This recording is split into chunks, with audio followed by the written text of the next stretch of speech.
go. So, so it is really important at this juncture that we really review with the ruler and the highlighter and get all of this language correct. This is not something I think anybody wants to be doing in the next 20 years. So let's get this one right. Let's get our language correct and line us up for success in developing, a Lorton down the road that benefits everyone in the community, businesses, residents alike. So, with that, I will turn it over to Steve Waller's capable hands of walking us through the language that is proposed for the LP2 Lorton South Route 1 Suburban Center. Uh, Thank you, Nick. As Nick said, I'm Steve Waller, and I'm a planner in the Department of Planning and Development for anyone who has not been familiar with this process. And tonight with me are Graham Owen and Leah Niebauer also from the Department of Planning and Development. And also we have Tom Burke in attendance from the Fairfax County Department of Transportation. And this is a brief look at we'll take a brief look at the agenda. And I'm going to start off with the staff presentation. And then we'll go directly into task force discussion. So the presentation is going to be a brief overview of where we are and where we plan to take things over the course of the next 3 task force meetings before we get to a point where we hopefully come out with a task force recommendation on the recommendations of the plan amendment. So before the task force discussion, we'll begin with a brief presentation about the components that are being considered in drafting the Lorton Core Study Plan Amendment.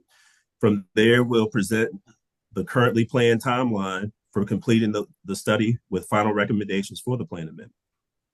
You see some dates here.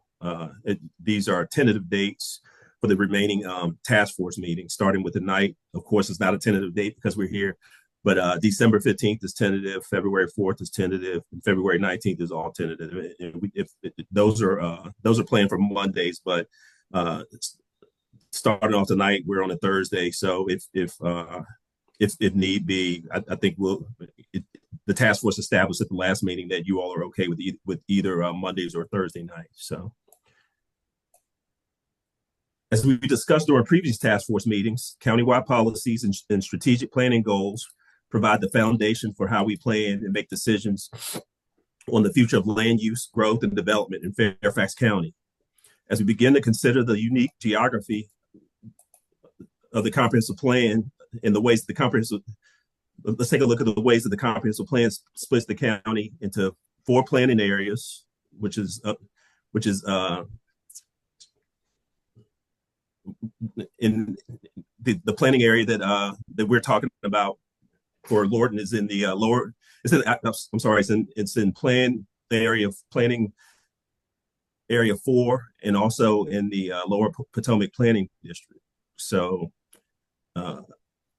next, the land use guidance for small area planning is split into community planning sectors and special planning areas such as the suburban centers, community business centers, transit station areas, and the Tyson's Urban Center.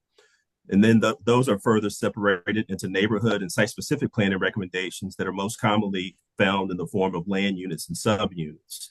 So as we work on the Lorton Core Study, we have this triangular area outlined in red because this is the section of the comprehensive plan that the plan amendment will be touching on.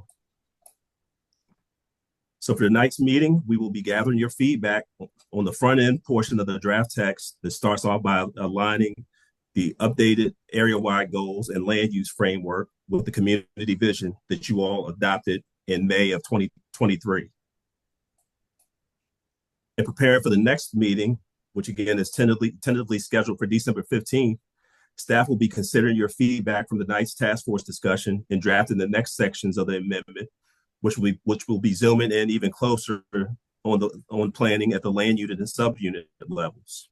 This is also when we'll begin making recommendations related to placemaking, environment, public facilities, and parks and recreation, as well as any other elements that you feel may be needed to complete the framework and advance the vision, the community's vision that you all adopted.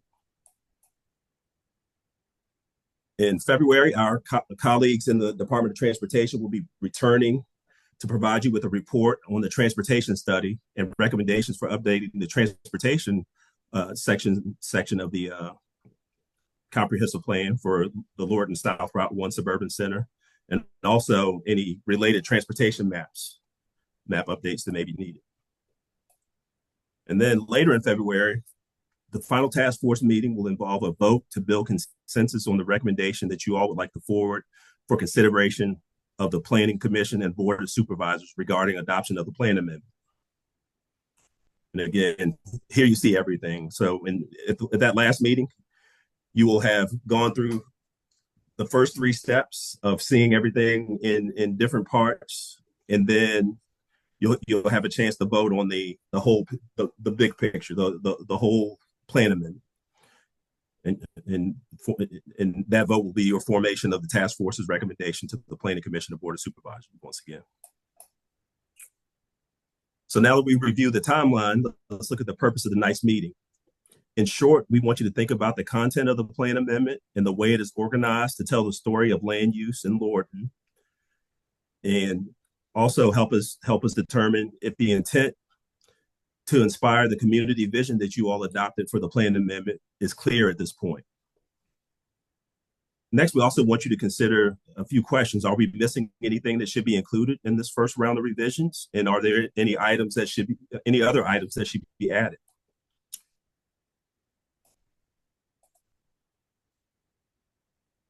For the discussion, we'll have about 15 minutes to briefly discuss your initial thoughts on each of the 7 introductory sections of the draft plan text that you have been provided for review. To be sure that all feedback can be considered in the revisions, we are asking that you send any written comments to me no later than December 1st. And at the bottom of this slide, you can see my email address. And I'm sure you all have my email address from previous correspondence, but I just wanted to have it here in case there's anyone from the community or who's joining us or who watches this video who would also like to send me any information based on what they've heard, what they hear tonight. So with that, we'll get into the different sections that you have been provided. And the first section is location, and this section establishes the significance of Lorton as the southern gateway to Fairfax County with access to major facilities for vehicular and rail transport. Next is the character. This provides an updated assessment of current land use and development patterns that are established in the suburban center. Next is plan history. It provides a brief overview of the history of planning in the Lorton area and some insight into some of the legacy land use patterns that have endured until now. Then we have the concept for future development. This introduces a core area and activity nodes concept that we've been talking about for quite a while now. And with those concepts that are intended to advance and supplement the currently adopted goals for creation of a town center for the Lower Potomac District in Lorton South Route 1. And with that, I just mean under the current adopted plan, there's already goals for a town center for the Lower Potomac District to be created in the Lorton area. And with this core area, we're kind of supplementing and supplanting that idea of having a town center with a larger core area that includes what was originally intended to be the town center as one of the primary activity nodes.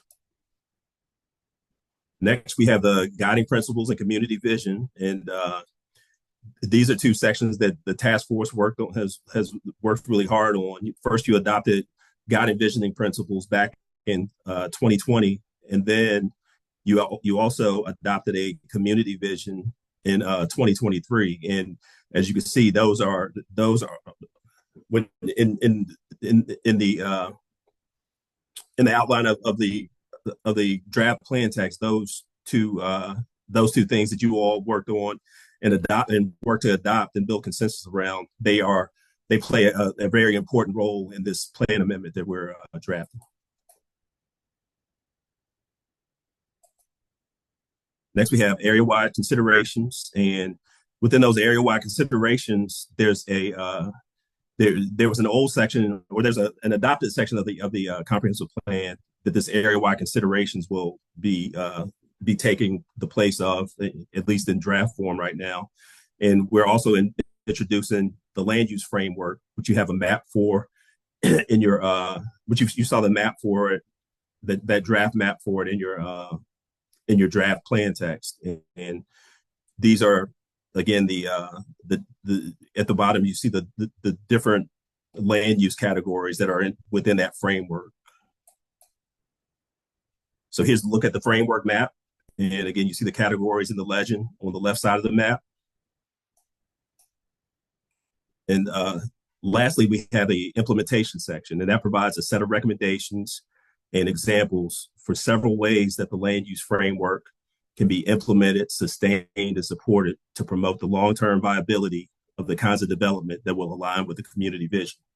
So with that, those are the categories we'll be discussing one by one. And Graham has a copy of the plan text that he can pull up, and he will have it shown on the screen. And if there's any requests for certain areas that you all want to point out, or any things that you think need to be edited or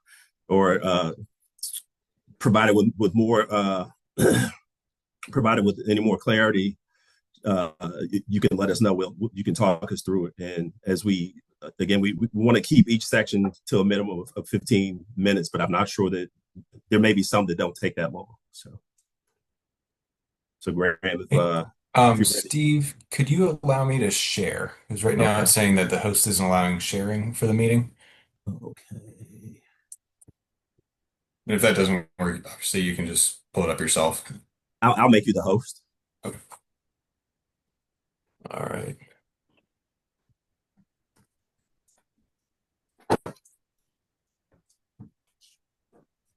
All right. Are y'all seeing the text now? Yep. Yep. Okay, great.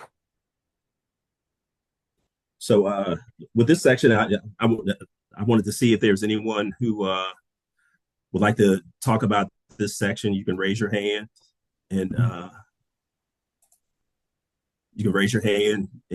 let us know if there's anything that you see in here. It's talking about the location of Lorton. Did we get this right? Do you think there's anything that needs to be added in the location? And also with the within that location section, there's a subsection about the regional significance of Lorton as the southern gateway to Fairfax County. So does anyone have any feelings about this section or anything that they would like to discuss? There is one piece I would like to discuss on that, on the significance of Lorton as a regional transportation piece, and you do caveat it later on in further text, indicating it's also an impediment. But we have in the past and are currently set up, and we do have some significant impacts as a transportation corridor, center, bus lines, Amtrak's, cut through traffics, things like that. But I'm not sure I want as much to highlight that exists because I'm hoping that we're trying to put ourselves out of being that cut through and transportation for everybody else. Just so identifying it is one thing, but I certainly don't want that to be seen as something that we are interested in keeping. Yeah, and I think part of what we want to do is you see what Graham is putting up now. Yes. Yep. As we move on, we want to kind of de-emphasize, like what Graham is saying. Yep, exactly. He's doing the right thing. And we do say it, and you do say it later on in there that that's a bit of an impediment and creates a problem because it does provide it, but it's providing it for other people, not our own community. So that's the challenge. I mean, the Vamoose Riders ship going up to New York, yes, they end up here, but that means they're coming from out of the area to here to take that bus. The same is true with the Amtrak and and the road cut throughs. So all of those are things that are not necessarily what we want. Okay. Is there? I, I, I guess my question to that then is there any way that we can make those more positive aspects? Because one of the things that I think the task force has been talking about for a long time is attracting different types of businesses, and having this area, I guess, is a gateway. Having one of the gateways being shown right outside of that Amtrak auto train station, we thought that it's a plus just to say that all these people are passing, all these people are arriving here. Yep. We want them to stay a little longer. Okay. Yeah. And again, that's why I say a lot of this it's how it's said and what the impacts and how we use it. I just don't want it to be used against us. But I do think that's a good point, Steve, that they provide opportunities to capture that. And so maybe we can bump those pieces up somewhere else that we say this provides opportunities for us to capture and retain those clients while they're here, while they're making those bus connections, while they're connecting up to the Vamoose or the Amtrak or whatever. Some aspect. I just don't want it to everybody say, oh, well, we need to keep it as a transportation cut through. That's all. That's a good point. So that's something as we get to these next sections too, because this is kind of just like painting the picture of what Lorton is, yep, and some of the things we're trying to pull Lorton out of too. Right. So yeah, I like you made that point, because when we get to some of those other sections, we want to make sure that you may find that we aren't stressing the need to overcome these things, or the needs to turn these things into a positive. Yep, that's right. From a negative to the positive. Yep. So yeah, if you anything that you or other task force members see for where to put that, let's keep an eye out for that too. I like that. Yep. Hey Steve, this is Christine. I know one of the things that we talk about is that, sometimes people think, oh, you live in Lorton, that's so far away. But because we have all of these different things, we like to say we have easy access to the region.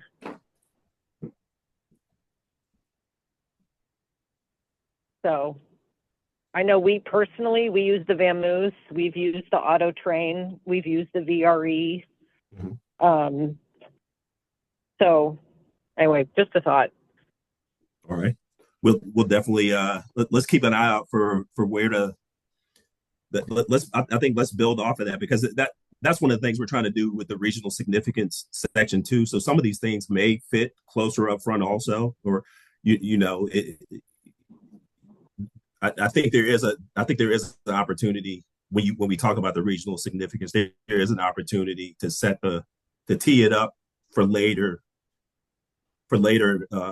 I guess, more in-depth thought into it too. So yeah, we also have great access to the water too. So it's a lot of different transportation modes.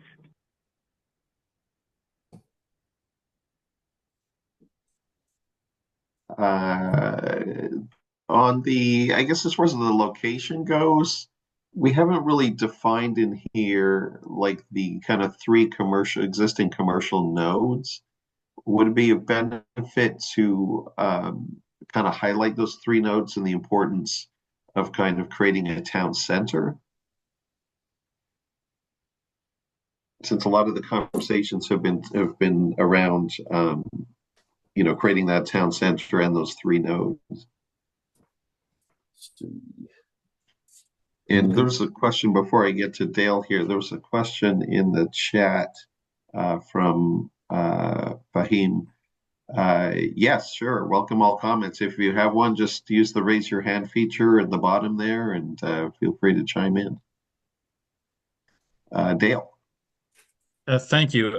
2 points. I think number one on line number 9, Nick just used the town center. On line 9, we talk suburban center. I think we need to agree on what it is. Is it a town center or a suburban center? Or is suburban center a planning land use term which I've not seen before that designates a specific area? The suburban center is exactly that, Dale. The suburban center is this area that we're talking about having a core area, and the adopted plan talks about having a town center for the entire Lower Potomac in within this suburban center. It's also identified as a community planning sector. Exactly. That's exactly my point. It's a community planning sector. It's a town center. It's an urban center. It's a suburban. I mean, we need to specifically state what that is, because Nick is famous for saying, I don't know where Lorton is until I get on 95 South and I see the sign that tells me it's in 1 mile. Well, and I get off. So, I mean, it's part of that. Suburban centers in the comprehensive plan, suburban centers are one of the special planning areas. It's one of the what we call an activity center that is designated for future growth. So one of the things that we're looking at now, and that's a good point that you're making, is to I guess to bring more clarity into the new plan text. We're talking about dropping the whole community planning sector term and just calling it the Lorton South Route 1 Suburban Center. So in doing that, there's this hierarchy of activity and this expectation for growth to take place in this area versus some of the there may be some designated areas, say in Laurel Hill, for future growth, but what we're doing with this plan amendment is identifying and furthering that adopted plan, where the adopted plan calls for a town center in this community planning sector or suburban center. So we want to take some of that cloudiness out and drop the community planning sector term in favor of that suburban center term. So that was a great point you made, Dale. Okay, thank you. The only other thing I had, Stephen, while we're on that, is that on line 36, you refer to the BRT, 3 BRT stations. Now that we're now on Route 26, I think it is. I'm not sure how all the new designations come in, and I'm sure Mr. Burke and his group in February will have clarity to that. But I don't think we should be pointing out 3 stations that existed in a previous plan that was deleted in 2018. So I'm not sure where we go with that. I don't want to put down that there's 3 stations. Somebody read this document and say, oh, well, I'd like to locate my business or my development near one of the stations when there are not stations planned for. Well, one of the things we could do with this plan amendment, and it'll really become more clear when the transportation study is done. But one of the things that we all can do as staff and as a task force is we can look at where where we are concentrating development along Richmond Highway, and that's basically how we can come up with the recommendation for where those BRT stations are to be placed. So right now with this land use framework, we're identifying what the different land use categories are within the suburban center. And then in this next step, we're going to talk about the things that we've talked about in the past, where the development should be concentrated amongst these activity nodes, and then these secondary nodes within the transect of these activity nodes. But when we do that, and when the task force builds consensus around that part of the plan, that'll give FCDOT some guidance on where we are recommending that those locations are. That those locations end up. So it won't be based on the former locations. It'll really be based on what we're doing with this plan.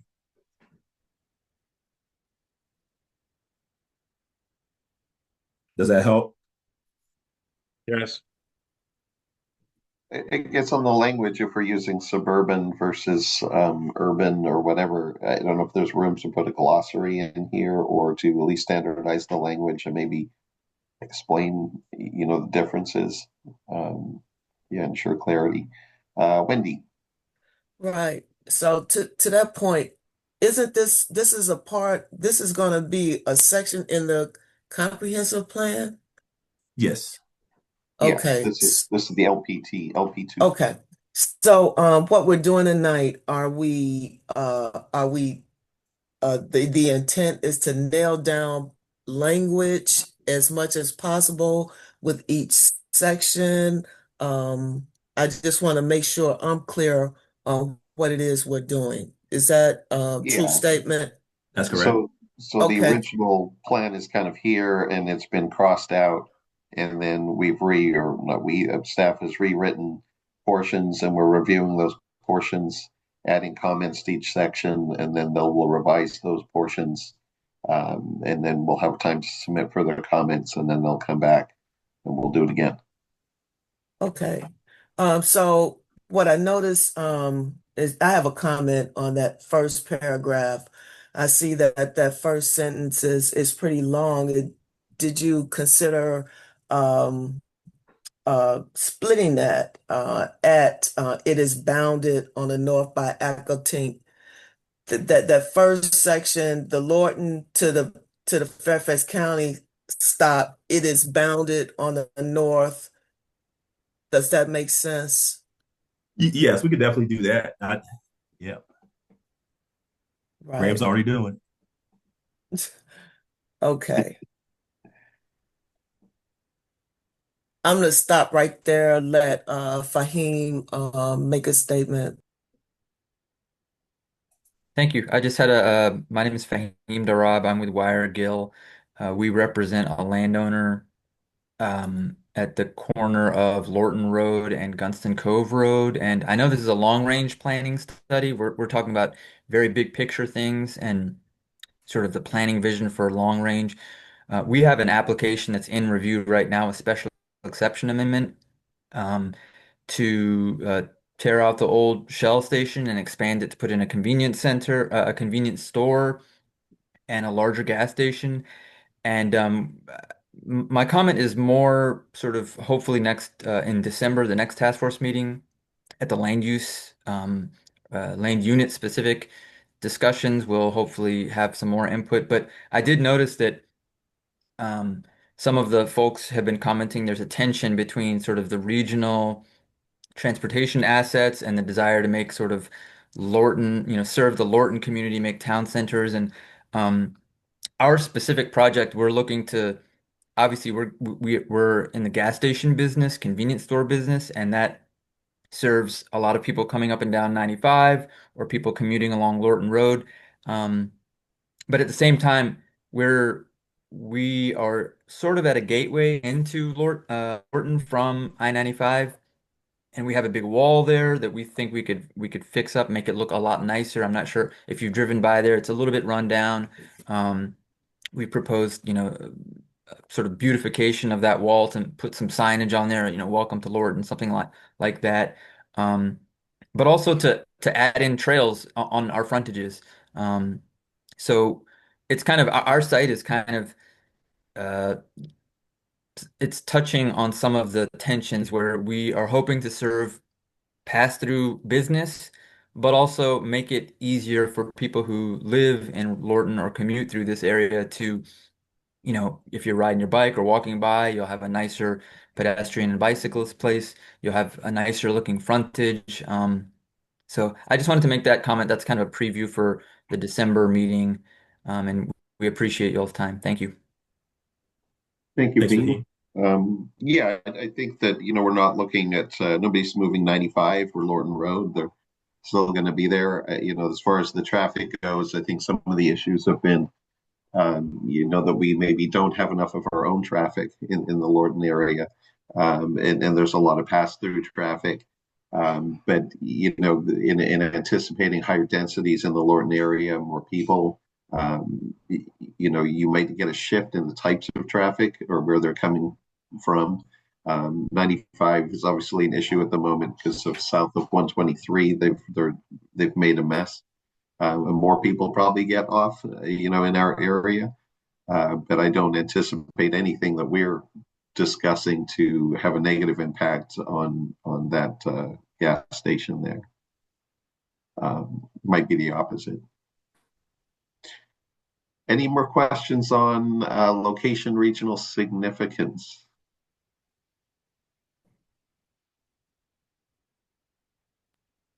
Not seeing any. Yeah, go ahead. I did. So Tim had a question. He made a statement in reference to that last sentence in that first paragraph under regional significance.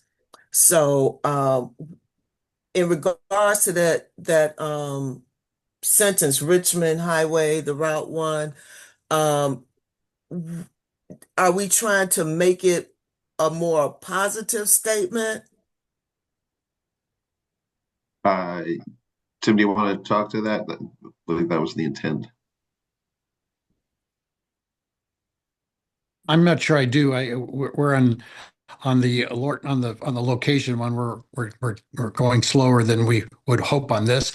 Honestly, I just was worried that I just didn't want it to define us too hard, and wanted to make sure that we had opportunities. And I think Stephen had a great idea, which is let's try to find the positive out of that. And all I'm saying is be cautious.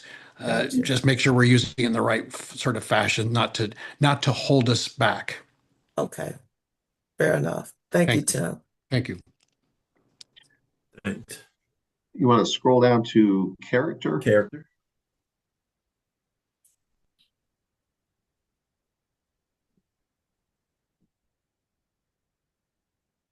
And to answer Dale's earlier question, character is where we begin to introduce the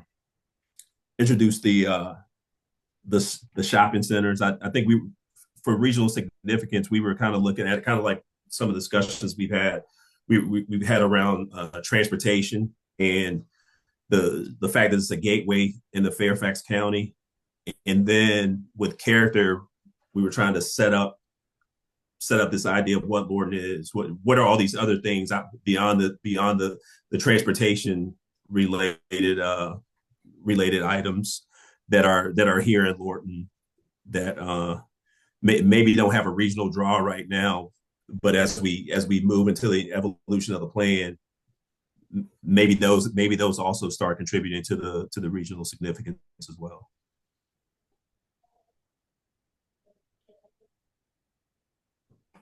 Okay, opening it up on character, I just have one comment about on the character. Should we be adding language kind of identifying single family neighborhoods as redevelopment opportunity areas? I think we all have known that there's not a lot of free land, not just in our area, but around the whole county. And in order to attain what we're trying to achieve, something's going to have to be redeveloped. And there are some aging areas, either single family homes in pockets or certain neighborhoods that are certainly by 2040 will be opportunity zones. How we're treating this section is we aren't really suggesting that redevelopment should take place, but we also aren't in these neighborhoods, but we're also saying what we're trying to say by identifying these areas within a certain distance of the primary activity nodes is that if a neighborhood did come together and wants to consolidate and redevelop, that it's not, that the comprehensive plan would prevent that. So it's not so much suggesting that all these places are or should be redeveloped, but as we get into the land unit and the subunit parts of the text in December, there will be parameters set for, okay, if you want to redevelop, you should have a certain, a certain percentage of the neighborhood should agree and things like that. So that'll really get it. That's really when we get into the into the redevelopment potential for some of these sites, if that makes sense. Right now, we're just identifying them, and again, it's kind of like that transportation thing that Tim talked about. We're in some ways we don't want it to be negative, but in some ways you have to recognize the fact that there's so much single family residential development here that it's I guess it's kind of in some ways people may think that it's taken up a lot of land, and it's also produced a lot fewer rooftops than what were needed in the past. In the past, it's provided fewer rooftops than what than what was needed to provide the type of development that the community is looking for now. Some of the mixed use and in some cases, I guess, more interesting type of development. With that type of development pattern is also very automobile oriented. So some of the things that may even if those neighborhoods may not redevelop, some of the things that we want to talk about in the future is how do we better connect them to those activity nodes. Ahmad, go ahead. Oh yeah, hi. First of all, great to see you guys again. I'd like to just kind of chime in. I've had the fortunate pleasure of traveling the country for the last 2 years. And one of the things that I've noticed is, and what's very attractive, and what we should maybe think about with respects to what you just spoke of, is I feel like the way of the automobile as a mode of transportation is disappearing. Now, with the younger generations, they want to have everything right there, kind of in the mode of New York City, or even better. I don't know if any of you guys have been to the new Noma region in DC, like over by Gallaudet. They've completely transformed that whole area.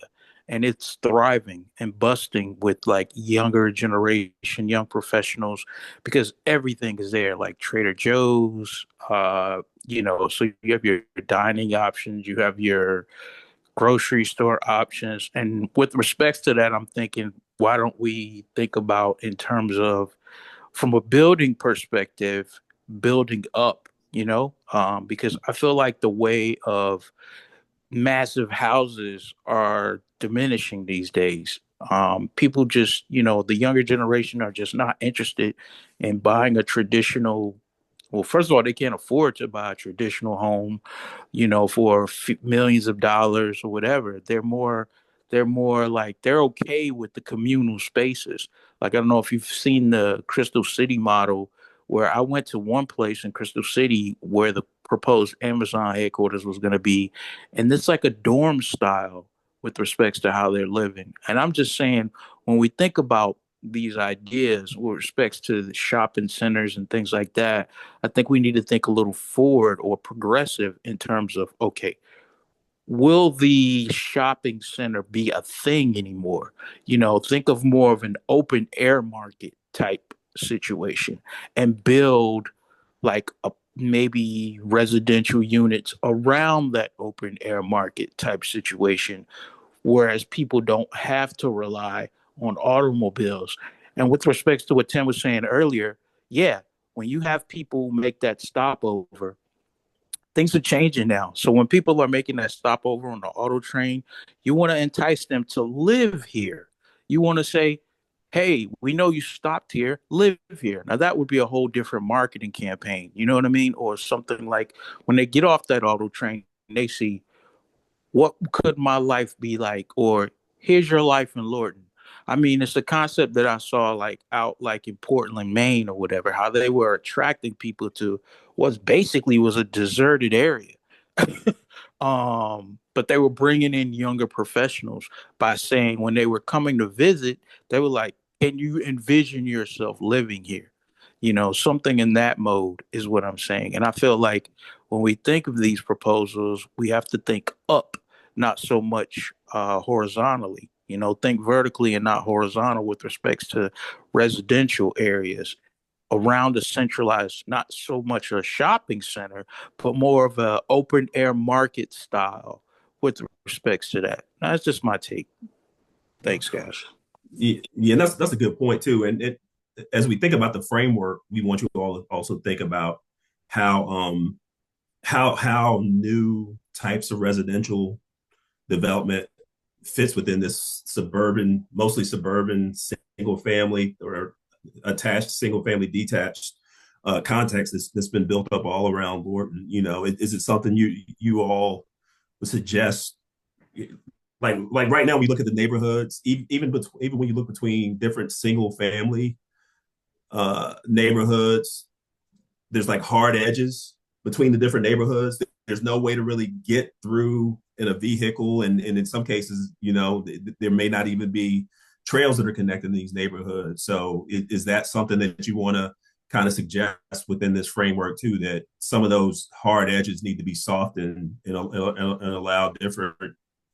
allow a consideration for different types of residential uses being beside one another, as opposed to having those hard edges between them. So something to think about.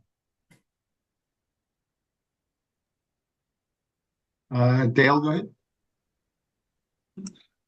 Yeah, is Stephen or Graham or Leah, are there specific regulations, rules on what a gateway is?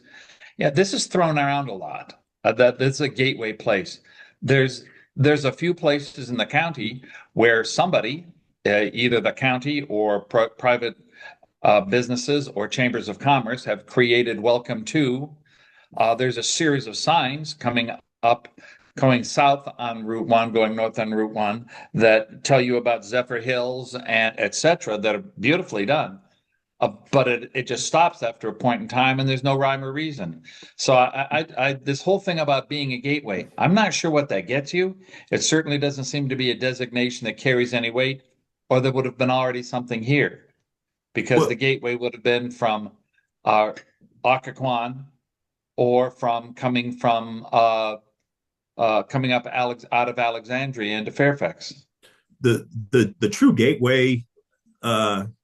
The gateway activity recommendations of the comprehensive plan, and again, I guess we have to recognize that a lot of that, the legacy things that are non-gateway characteristic predate some of them predate the original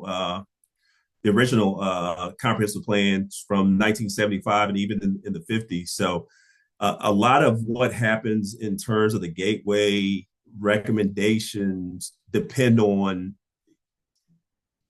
the profile of that development changing. So what we would like to see is if someone is able to come in and do something to a higher intensity with some of those properties, that they need to, the comprehensive plan says that they need to also make those sites look better. Kind of like what Fahim was saying about that one gateway off of 95 at Lorton Road. If they want to do something with their site, they need to conform to the gateway recommendations.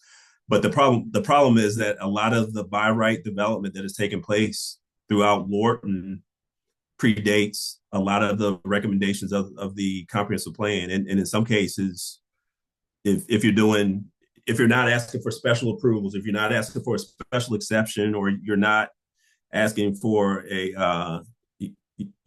for some of the things that require legislative approval from the planning commission and the board of supervisors, and you're just doing things at the minimum level, then a lot of people have been able to do those things without following the comprehensive plan to a T, if that makes sense. So one of the carrot for getting some of these things, for getting a better gateway character, is higher intensity of development.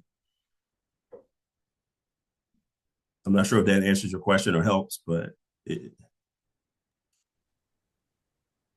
might mention a couple other pieces to that.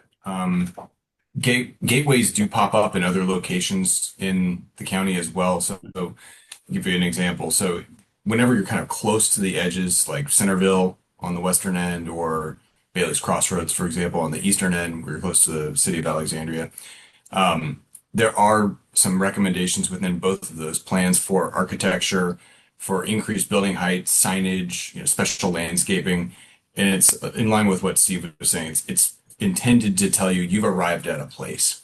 And so we have some language in the plan today, but I think a lot of what we're hoping to do with this, especially around the core area, is really hone in on kind of what that character really is that we're trying to announce that that you're arriving in Lorton, and what are those key pieces to it, because a lot of those areas have what we call revitalization district status.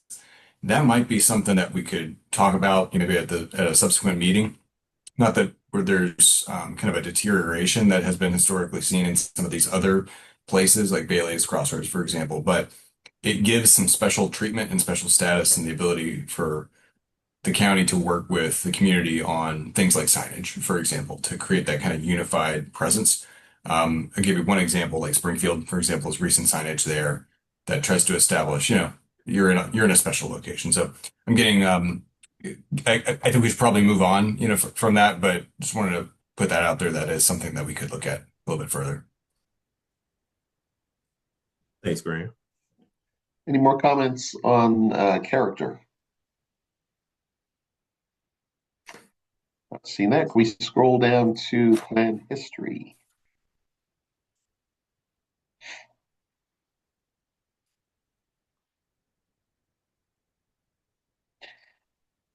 Okay, on to plan history. Any comments on plan history? I will make a comment that I've written down here. Do we want to comment within the plan history itself, I guess, that it somehow recognizes the fact the previous plan language did not bring that low density development and offers as much like commercial viability that is necessitated by higher density. You work on something for that? Just something to show that the original plan do not meet the goals that the residents had set forth in its last iteration. Mr. Dale. To that end, 2 points. That would be an excellent place to put edges on Lorton, because if you put in parens a population amount at each of those dates, 1960, 1975, 1981, I think that would give an idea of the expanding and growth, etc. And number two, we need probably at least 2 sentences in there for the 1995-96 adaptive reuse for the prison.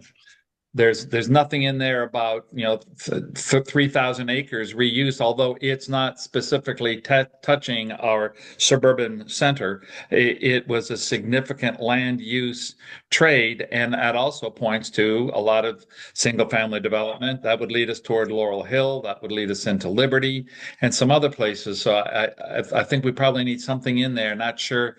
I would leave that to Owen and Stephen and Leah to find something that could define that. So I look at this as somebody who has no idea what Lorton is and where it is. But by reading that, I would sit there and say, wow, this place is on the move and on the grow. And so therefore, that would be part of that excitement Tim mentioned at the very beginning, the positivity about it. So just my thoughts there.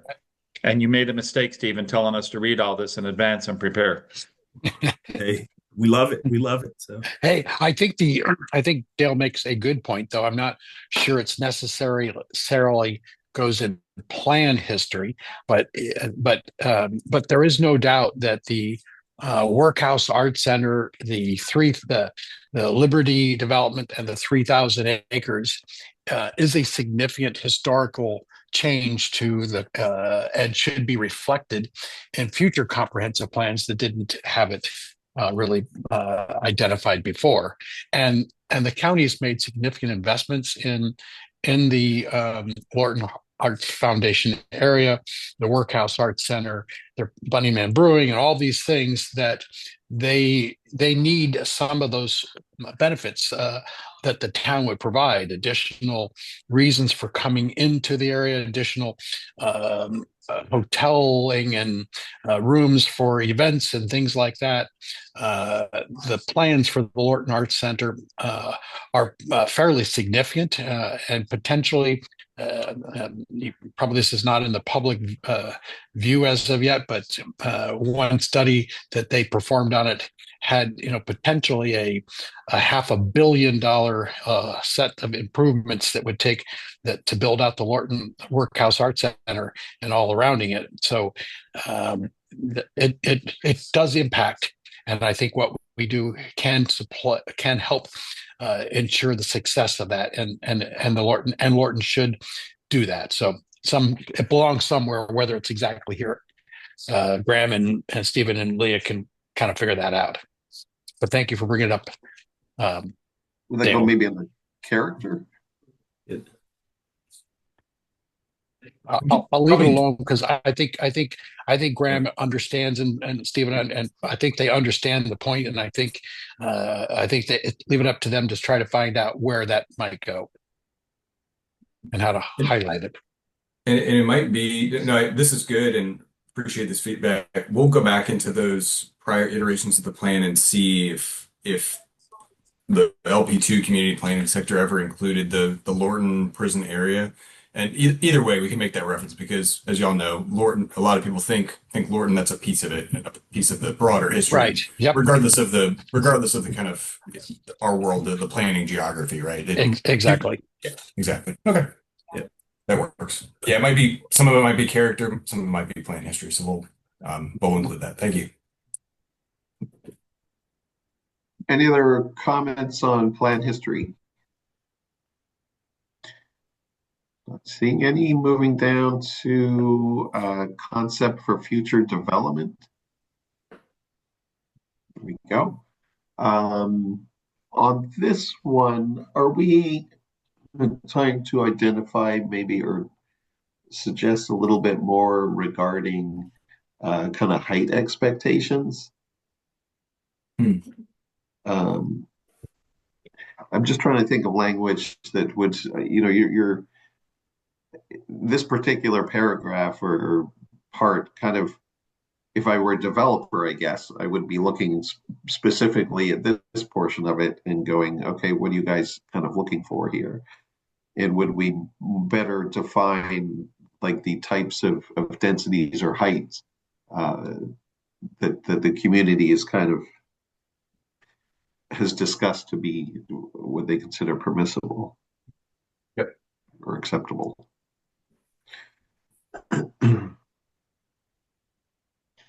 That's all I had. Anybody else on the future development? Yeah, I do as well. One other piece, we have the nodes, and if Graham or Stephen, if you could pull up the map showing those nodes and the piece, I have a question as to the mapping. So we create that whole core area outline, and we talk about it around Lorton Road, and you'll see we have the 3 primary active nodes there, and you have Lorton Road, and you'll see in I think parts of E8 and E9, you'll have a transact activity site, but then we seem to have a blank space before that and the Lorton Market Station. It's not a blank, but it's a established residential neighborhood, a little blank spot right there. And I wonder why that little blank spot exists. If you, I think what that piece is an entrance to a community. It's a little townhouse community that's back in there, but it's a non-used piece. And I think it could easily be acquired. I don't think it provides anything at all to that community other than it's just the entrance part. And I believe that's what it is. And I think it would help complete and not break up that pattern. And I think it would help the community because I think it could have some value that could then go back to that community because that community is somewhat stressed anyways. I forget the name of that particular community, but it's not a particularly strong community and probably could use some funds. And there's no, it's not an activity, a place that they use at all. It's just probably just residual open Square. space, maybe. Yeah, I say knowing it because I own a parcel next to it, and I thought many times that hey, gosh, this would probably be logical to be turned into something more useful than that. It's Pohick Square is the That's it. neighborhood, and they own like a common area on the frontage of Yep. Lorton Road that they are not using for any particular purpose, but certainly if they would be willing to offload it and become part of that corridor. I don't know if it is meeting their minimum open space requirements or what the history is on that. Yeah, as Nick said, no land is free. I think it just means that the land is somewhat and has some use, but that's probably a low, not in a best use category. Yeah, and one thing to note about the way the map is done now, by with what's identified in color for the transect activity sites, that doesn't exclude other areas also. Like if they wanted to do something with that property, or if they wanted to sell the property off, the way that we want to write the comprehensive plan, it's should be more open and more options and more available in general.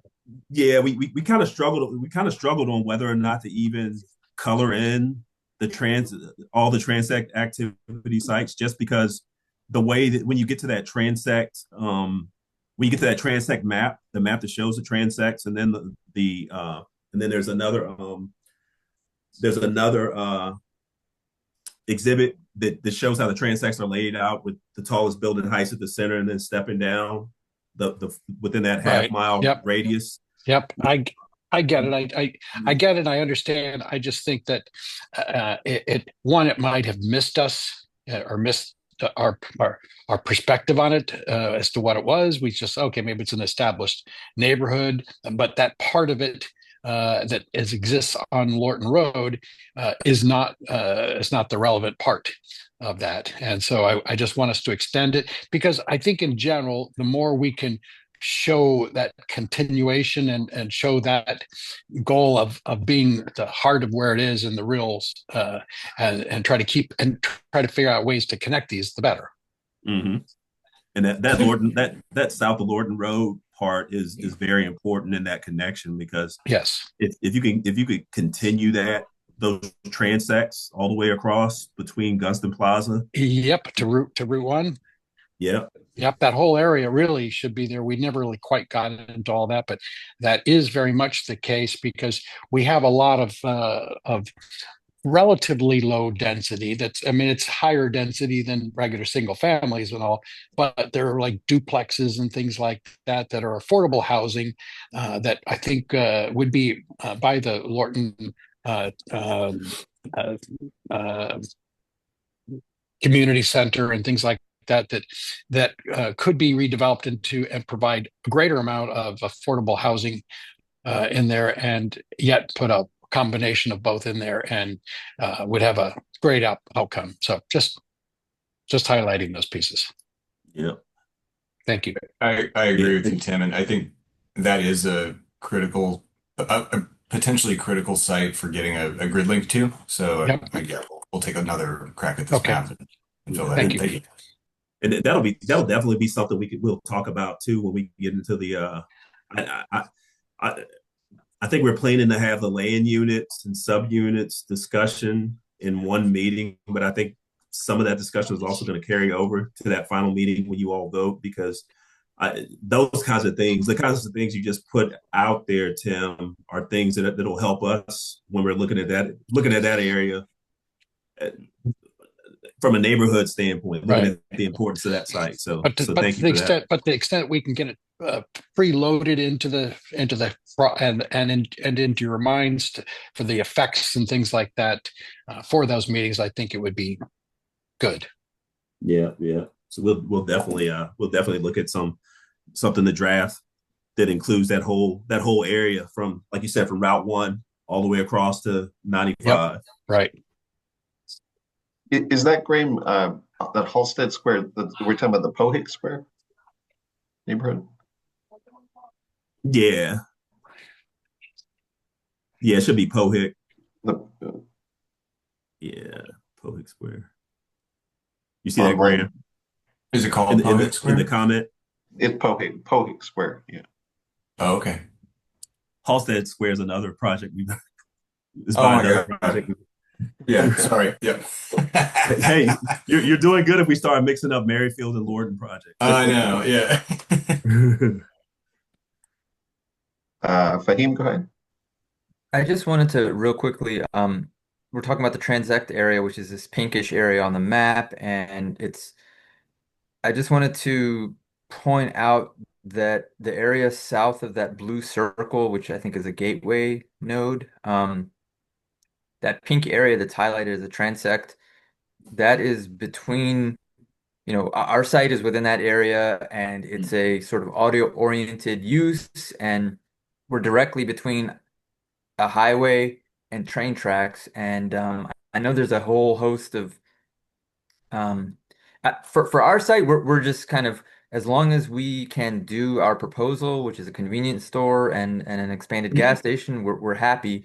I'm a little bit worried by this transect language because that kind of says, and that whole area currently is zoned and developed with industrial uses. It's a dead end. And I know there's a whole host of county policies that essentially strongly discourage residential use in that area because it's right between train tracks and a highway. So I'm just a little bit worried, frankly, that the transect, sort of this area-wide transect, designating it as a transect area is sort of lining it up to, not be able to continue in any way, shape, or form with sort of these auto-oriented or industrial uses. Yeah, with the transect model. If I could, Fahim, the transect activity site kind of designation does not describe the exact land use that's going to be planned within the subunits. It's more of it's a legend element that's really mostly there because it's within close proximity to the primary activity nodes, which are those darker red. Those throughout the process have been the 6 sites that have been kind of thought of as being like the nodes of higher intensity, most of them being mixed use, but not all of them. So the pink salmon color is going to mean different things for different sub areas within Lorton. So the area like all the way down on the Occoquan River, for example, that's colored in pink, for example, that's going to have a pretty different subunit recommendation compared to land unit F, which is the industrial areas, including your site. And that's also going to have a different character and a different subunit recommendation compared to Pohick Square, not Halsted Square, or the sites along Lorton Road, for example. So it's more an indication that a higher intensity is likely going to be encouraged as a redevelopment option, but it doesn't indicate it's all going to have one uniform set of 1.0 FAR or 2.0 FAR or anything like that. It's more just an indication that it's close to some of these nodes. Gotcha. Okay, so it's more intensity related than it's more intensity related. Correct. Just while we were thinking about that, thank you, Fahim, because one thing I think we can kind of look at is we can have different coloring. It's like we have employment centers and industrial areas identified. So maybe that area that you're talking about becomes like this commercial transect or like an employment. It's in the transect, but like Rand was saying, that doesn't mean it has to be residential. So maybe I'll mess with the coloring in that, and maybe we have employment transect activity and residential transit or mixed use transect activity or something like that. We can definitely work on that if the Okay, task force likes that. that sounds good. I appreciate the clarification from you guys. Thank you. Mr. Rumberger. 2 points. Number one, now that we've identified this suburban center concept, do we have numbers that show us the number of affordable housing units that already exist within that? I'd be interested in seeing what the breakdown and demographics by housing style type cost would be within that as it exists right now. If we could possibly get that for a future meeting. And number two, I've been reading some of the land use findings, most recently, Mr. Stork talking about one in his newsletter, that we're talking about clear ratio systems that in response to the Greenbrier triple house, 8.5-foot boundary line. It's just incredible talking about that. But I think it's going to come much more into our play in 2040 than it is right now. And so perhaps we should be maybe looking to see what those terms are and how that's operating as the clear ratios. It's mentioned later on in one of the documents of talking about how in certain areas, and I think it was the Lorton station, VRE station, talking about the height of buildings within there and gradual stepstones up, etc.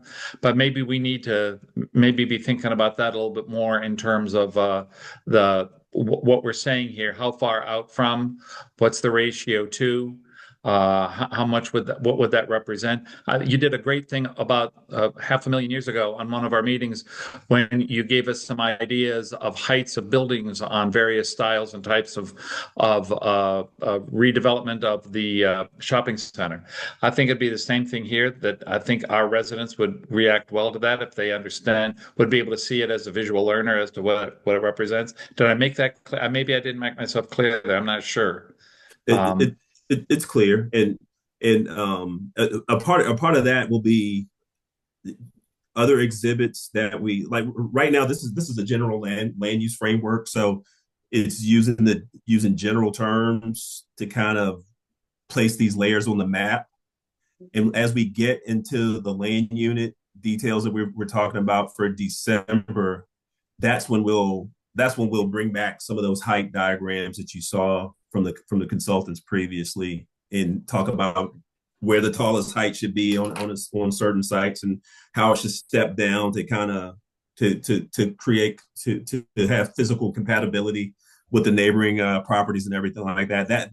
That's when we'll right now we're providing general definitions for that framework, but as you get within the framework, when you talk about the residential areas, some areas are going to have more single family residential uses that are already established. Then some areas, some of those established residential areas have multifamily. So in that framework, it's really just a recognition that these are the established land use types, and then also trying to come in and say what other types of land use, or not really saying what other types of land use, but what other types of building forms and building heights and everything like that might go adjacent to those neighborhoods and those established areas, those established residential neighborhoods to create compatibility. In some cases, compatibility may be connectivity as well. You know, if you live with a grocery store and you can walk a quarter mile rather than driving a mile to get to a grocery store, maybe that grocery store becomes compatible within that residential context because it now allows people to ride rather than use their car. So I just want to be a little conscious of time since we're already at about 8:15 or so.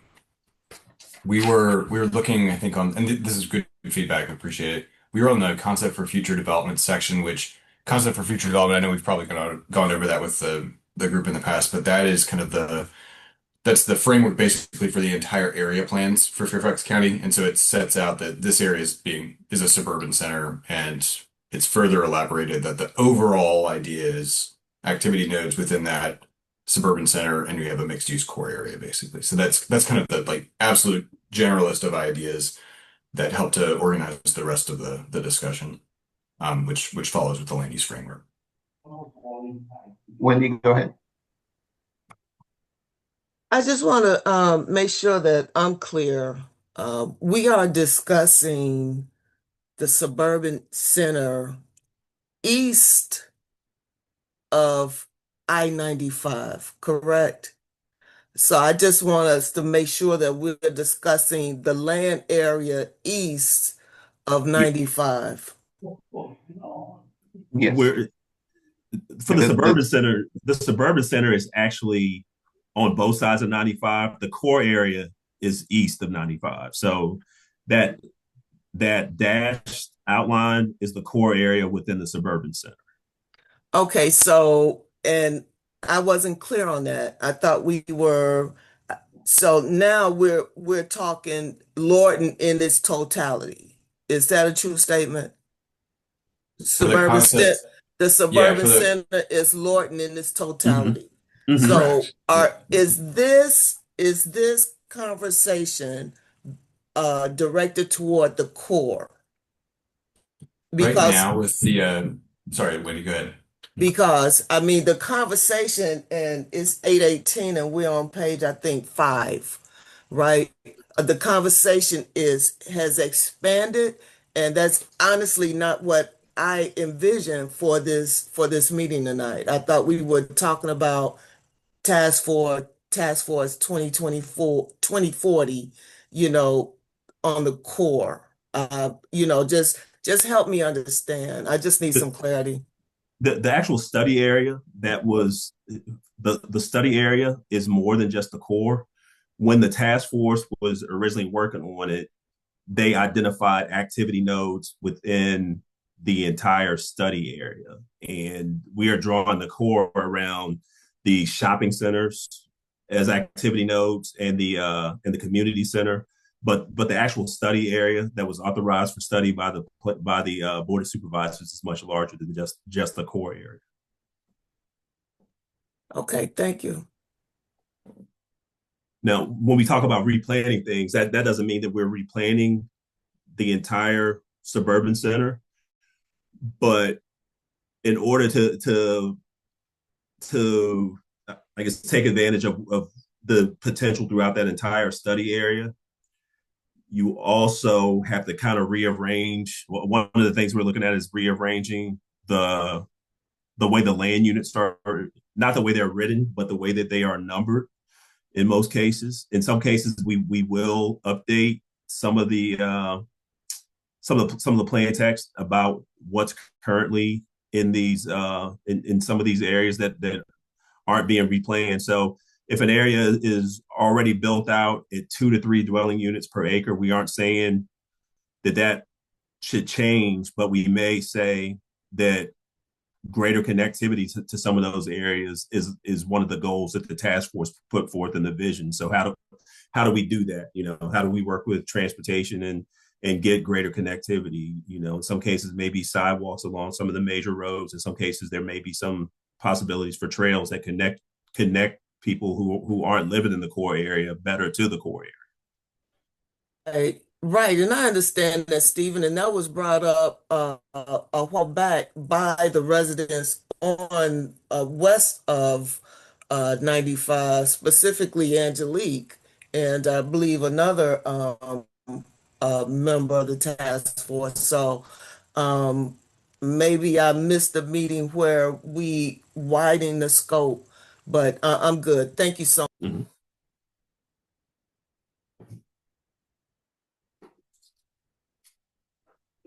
Steve, maybe we could move on to the guiding principles and community vision, although it's pretty similar to what y'all have seen in the past on this particular section. But you want to go to section?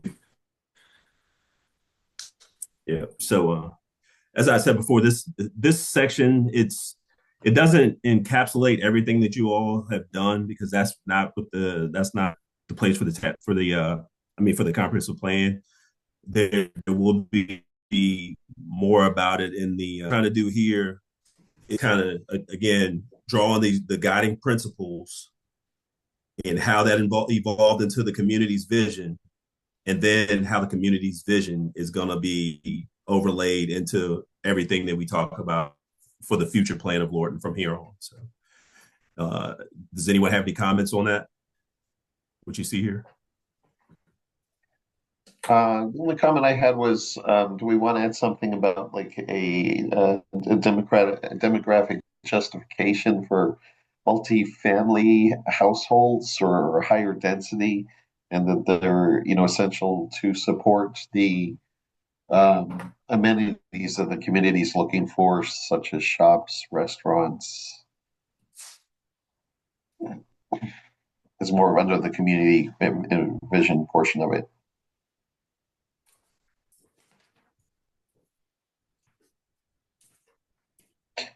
Anyone else have any comments on the guiding principles community vision section?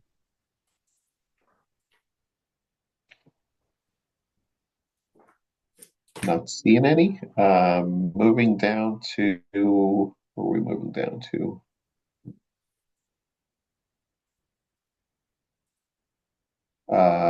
Is the next one area-wide considerations?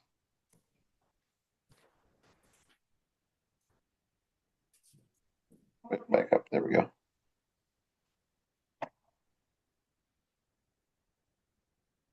And with this one, we've already had some discussion on the land use framework.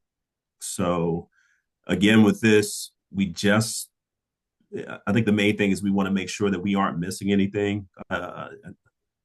You all have filled us in on a few things that need to be considered with within the land use framework. And if you look at the framework map that's under here, also there was something that was added, but it hasn't really been given. It hasn't really been defined in the framework, and that's passenger rail stations that are there in orange. So that's something I was planning to kind of have a couple sentences in, and that might be the place where we talk about the importance of those and the need for, when we talk about the land use framework, speaking to the importance of those and how they also serve as gateways. That might be one of the places where we can start to talk about the need for having people remain in the area. So like if you go to the VRE station and you catch the train to DC and then you come back at the end of the day, what can you do? Are you encouraged to stick around at the station now and have dinner or do other types of activities and things like that? So that could be something that we can talk about within that framework too, to kind of gives us some gives us a little more push when we get into the site specific plan text for the VRE station and for the Amtrak station. Thank you, Steve. The only comment I had is, should we make a statement in there, the density near the kind of these nodes or higher density is required to support the walkability, the near the transit and commercial stability or viability? I would say assumed, not required. It's just assumed that you have to have higher density around those nodes. I think you got a good point, Nick.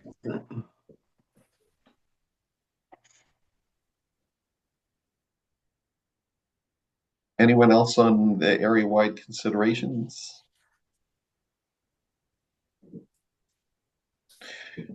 Moving down to land use framework. Is that the next one?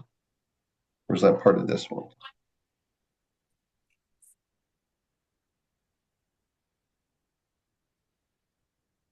It's a subheading for area-wide.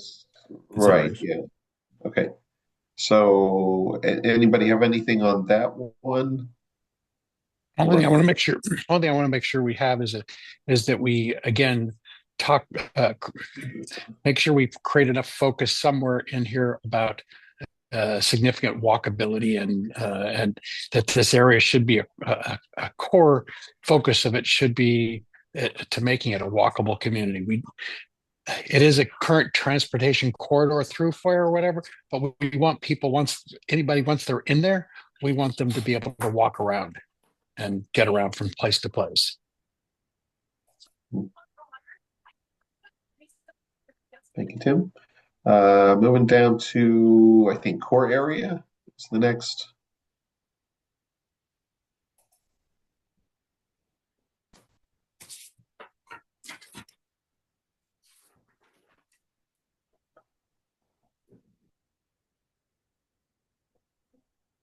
Keep going. A little bit more. There we go. Core area. Any comments on core area? Mostly, again, reiterating E8, E9, I think are critical that we encourage that significant infill in there, because if you can get those two areas in, that makes the connection between Route 1 and Lorton Road and really bridges all that, and especially puts it right there together with the community center and all the activities that provides. And that's a very robust area already and should continue to be a center point, a center focus. And one other general area, and I'm not sure how we put it in there, and Dale put on it in terms of affordable housing, but I think I just want to make sure that we distinguish affordable housing in the proper way. Sometimes many years ago, we perceived that as all subsidized housing or something like that. And affordability in today's market is much more as it really should be, what's affordable, and having many various price points at various levels so that people can generally afford, whether that's workforce or assisted, some general assisted housing, but we need various types. And I just want to make sure we cover all those types in there. And I'm mostly worried having it said one way or the other, not specific, might create people thinking that it's all going to be some sort of a, low supported housing. Do you want it to say market rate affordable? Mm-hmm. Yep. Yeah, I was thinking the same thing, Christine. Market affordable, and also maybe tying it to this idea that affordability, like you're saying, Tim, it's less so about a specific AMI these days, and more so Right. about a percentage of your income that goes to housing, right? So it's like, roughly speaking, if more than 30% of your income is going towards your housing, then it's getting less and less and less affordable. So yeah, I Yeah, agree with you. Ahmad made the good point that and he said it in the standpoint that some of the millennials couldn't wanted these smaller places. The truth is, because they can't afford $1 million houses, and we don't want just to have $1 million houses or assisted housing. We've got to have a whole variety of housing. Hey, Peyton needs a home. Go ahead, Peyton. What about language like starter homes is kind of what I hear some folks gesturing to, that it's a home where folks can get their start in and might be more affordable. And maybe it's not for a family of 4, but it's to start out and with moving up. Just a thought. Thank you, Peyton. Peyton needs a place in Lorton. Peyton would like a place in Lorton. Yeah. My only comment is to be careful with that particular starter home, because starter home typically, and Graham and maybe Stephen could confirm or deny that, but starter home tends to be more of a low, small, single family detached style type house or townhome, and I think we're receiving these as being condos and co-ops and rentals and things like that. But I don't know, maybe you guys have a better perspective on that. Yeah, I think for what we have in the land use framework for the sites, especially close into the activity nodes, most of the expectation that we be able to work with based on the land sizes would be leaning toward that multi-family form. So there may be an opportunity for townhomes, stacked townhomes, triplexes would probably be even better. But in most cases, just because of the the opportunities for finding residual land, we're looking mostly at multifamily recommendations throughout this, especially at the activity center. So, and maybe 2/2s. 2/2s, triplexes, yeah, Yep. all that good stuff. Yeah.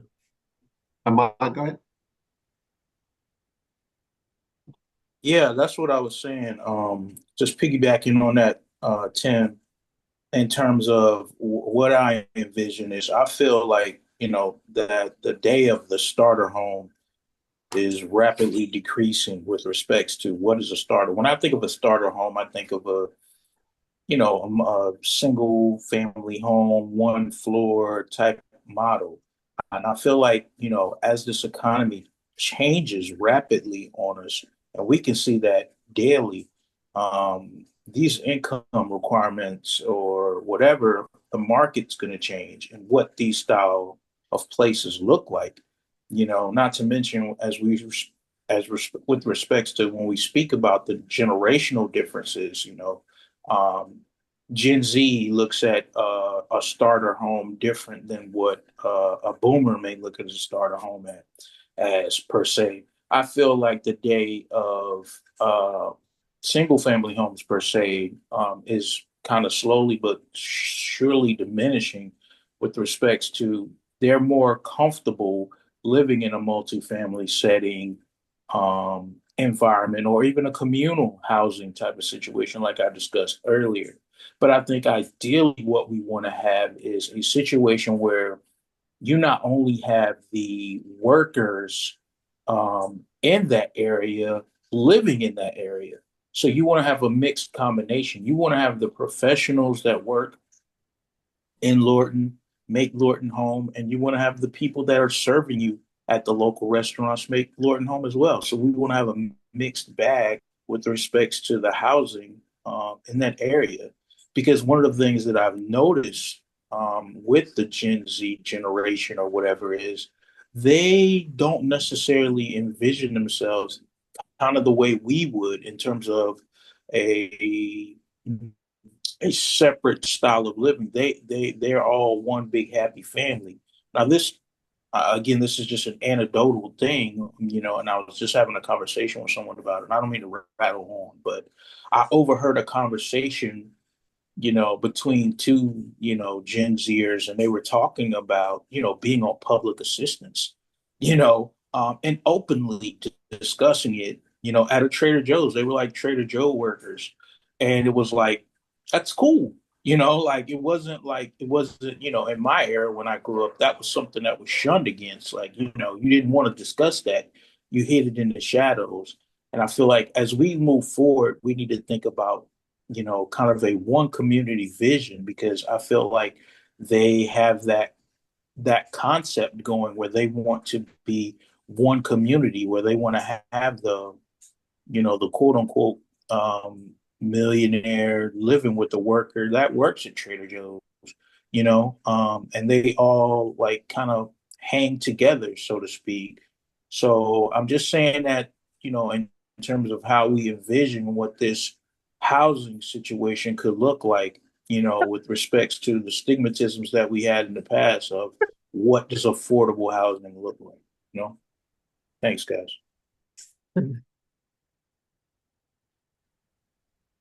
Thank you, Matt. Christine, you look like you were going to say something or cough.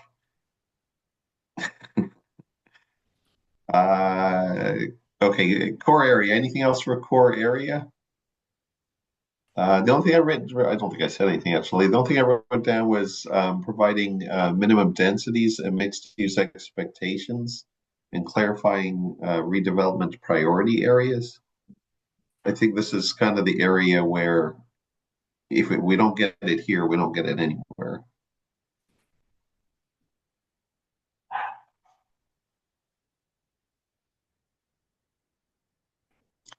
And I apologize, we are dog sitting starting today, and so we have a guest dog. Things might get a little loud. I'll mute myself. Anything else on? Nick, could you restate that? I got the minimum density, so we have some type of a range, but could you restate the other parts of that? Just want to make sure I jot Oh them yeah, down. minimum densities and mixed use expectations, kind of that core area, kind of clarifying those areas as being kind of redevelopment priority areas. Mhm. Just if we don't get it right there, don't get the densities there, that the outlying areas won't come either.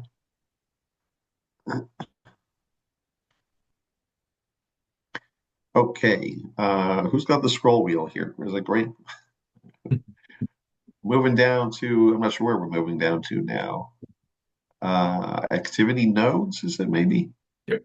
And real quick before we do that, Nick, y'all see this table here? We will fill this in as we complete the impact analysis. So it's just a placeholder for now, but this will set out the total gross floor area for residential and non-residential that would be recommended but mostly following the transportation study.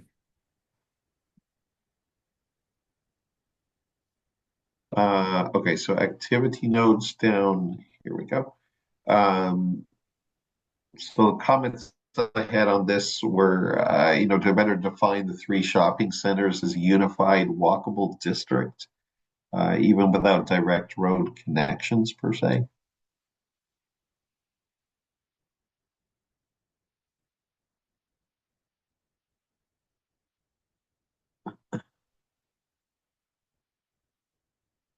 Ahmad, is your hand still up from before, or you have another one on this one? There we go. Any other comments on activity nodes?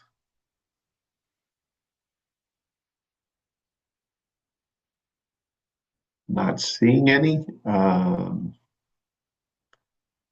Going down to transect activity. Yes.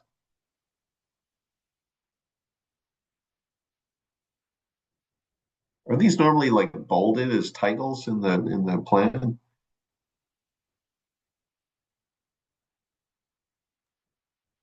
I think this is the next Let's section. I see. guess I'm looking for something that shouts out at me that's in.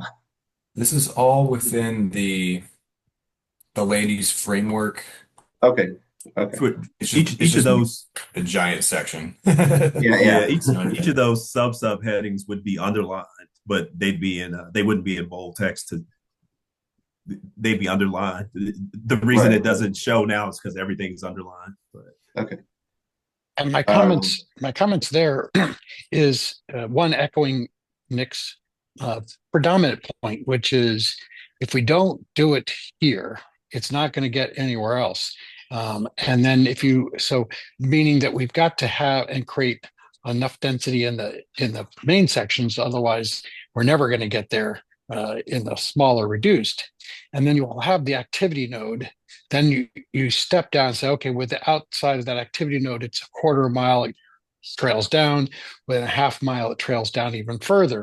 And you sort of make that a description.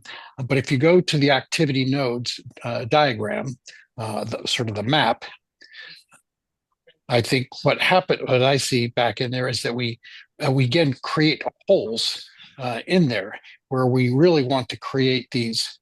And I think we had discussed as best we can is we want to create them to connect together as best we can. Now, there are limitations to connecting them together. Obviously, like Lorton Station has a large number of single-family houses, fairly new houses along its main road. So it's probably not going to get developed that way anytime soon.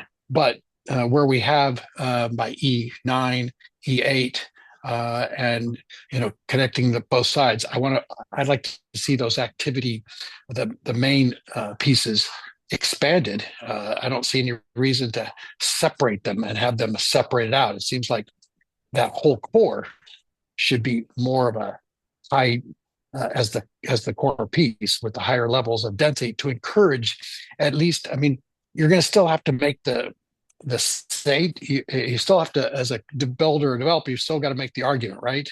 how to get this and what to do. But we should try to be in trying to encourage that, I think, in the overall sense.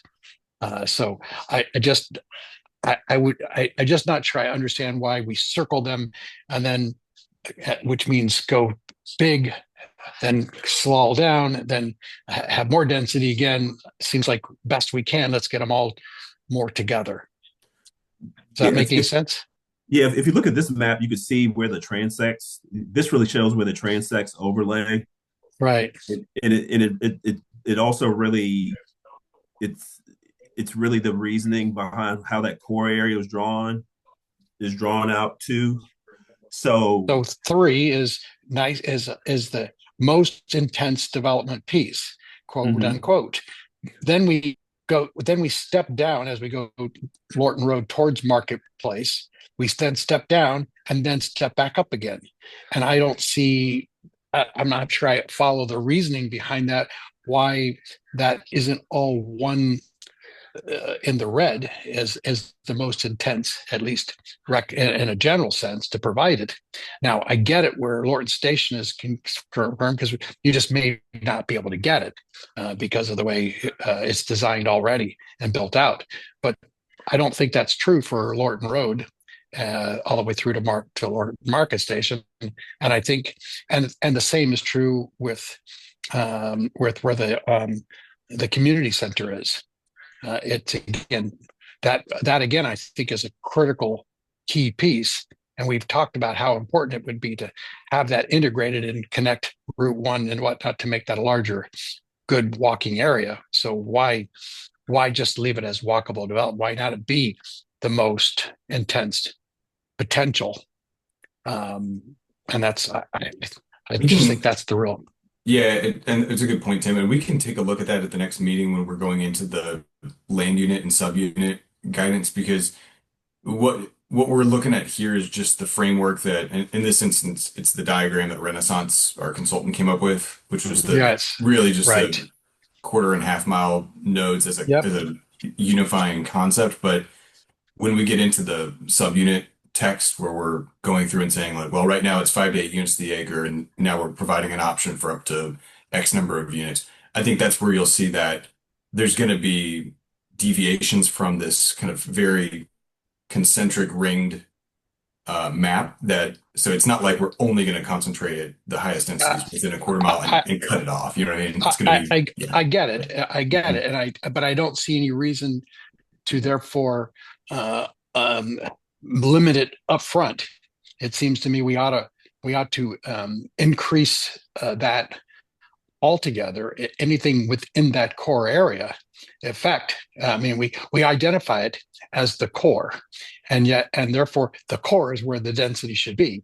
So why do we break the cores out then into core, higher densities here, lower densities there? It's all the core, and let the market sort of determine what ideas and what places and ways to make that more usable. And because again, we're thinking here and we're doing this, but the truth is none of us are the ones who are going to come up with the ideas and plan. We need to just open. We still have plenty of good language in there, I think, to stop things that we don't want, and we still get opportunities to approve these things. But let's try to create more of an opportunity for some greater new ideas to come in throughout all of it. Understood. And we can take another look at the framework, but then also wanted to point out this paragraph, which we could elaborate on a little bit further. But this paragraph is within the broader core area section, and it comes right before this development potential table. And the purpose of this is to note that we in the county we get dinged all the time in the county because we have very site-specific text, right? In some instances, it's down to the way too specific, and I think we all recognize that. It's become a bit of a practice within planning division when we're doing these kinds of larger activity center plans to write the plan in a way that's more flexible, so that within a designated area, like you're talking about, within a core area where we want there to be this vibrancy and we want new levels of activity density, both residential and employment to provide an overall cap on the total numbers. But then, as you're saying, let the market decide where specific densities could potentially go. So we can work on the framework graphic to make that a little bit more clear, and then also elaborate on it here as well, because I think within the parameters that I think we've discussed, which is overall density, maybe height restrictions on certain areas so that people don't feel like they're getting overwhelmed by something that's incompatible. I think someone was bringing up, yeah. Of That course, might be a but better approach than just saying like you're limited to 12 units to the acre on this parcel and you're limited to right. 20 units to the acre on this parcel. Yeah, Right. yeah. Again, like I said, we just need flexibility at this point in time. That the challenge is and Nick started with this earlier on. We had a plan. In fact, Linwood said at one point in time, well, the original plan that we had for Lorton had a town center concept in it already, and there was good language for it, but it didn't generate enough interest to create that because it wasn't broad enough. It wasn't big enough, and is too narrowly defined. And we've really got to get things rolling. We've really got to move the needle. We're going to have to open that up, and so let's call it. This is the core. If it's the core, it ought to be where the highest density is. If it's outside of the core, if it's outside, so here's your core area. It's all in pink. So if it's out, that should be the highest density area. And if it's outside of the core, then it needs to trail down. But if it's inside the core, let's try to work with it in there. And I think part of the reason too why there's I like to call it like a heat map or heat zones for the development. I think one of the things that Renaissance was responding to with some of the earlier task force talk or task force discussion that you didn't want to see some of these intermediate sites and sites that aren't at these primary that aren't at the center of these primary activity nodes kind of cannibalize what can happen at those primary activity nodes. But with the model that Graham's been talking about, this really just kind of shows, and I guess it shows an idea based on the kind of concentric zones that planning is based around. But with the other idea that Graham was talking about with having this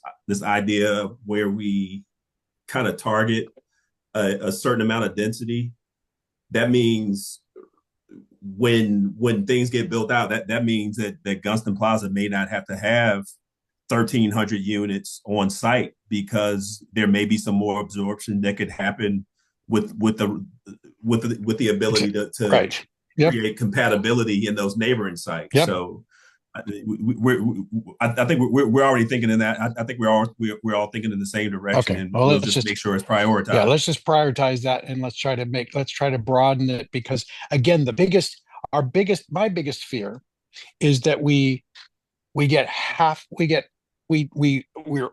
under succeed in terms of getting the density we need, and then we end up with just the density but not enough to have all the things that we wanted the density for to begin with, and that would be a bad thing. So we've got to make sure we encourage as best we can and open up as the whole part of it, and be open-minded enough to consider them, knowing that each of these things, it's just in a comprehensive plan. It still has to go through a zoning. It still has to go through the Lorton Federation, the South County Federation. It still's got to go through all those other pieces, and they got to meet all the other environmental issues and transportation and everything else anyway. So, I'm sorry, didn't want to beat the horse dead. No. I think in talking this through, and I'm really glad you brought this up. In some ways, this diagram, especially for the area for the 4 right here, in some ways it's kind of an artifact of when Renaissance, like Steve was saying, it's almost an artifact of where we were in the planning process at the time, because now this more or less kind of established that, oh yeah, well, clearly we have this core area which we have now further delineated a little bit further. So maybe we don't need it, I guess is my point. Yeah, maybe Yeah, if maybe you we just if you go with the land use framework. if you think Yeah, about that it, when seems we to come when up. we had Yeah, them Renaissance come in and do that, that was in an earlier stage. And then right. when we came back with recommendations, we said, gee, we really needed more density Correct. than that. And I just don't think they fully grasped what we were what the community in desire was. And Understood. Okay. so Sounds good. thank you. Yep, of course. Okay, can we scroll back down to gateway activity?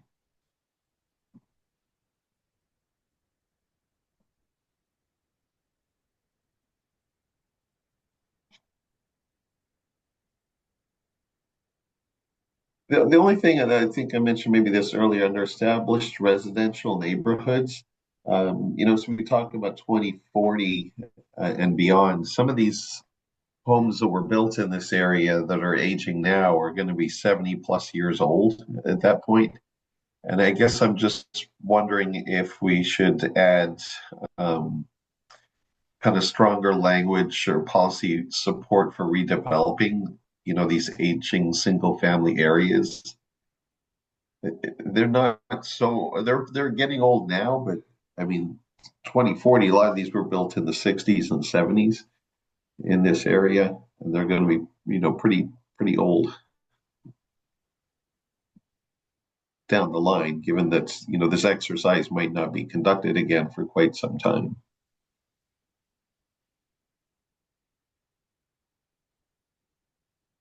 Anybody else have anything on gateway activity or established residential neighborhoods?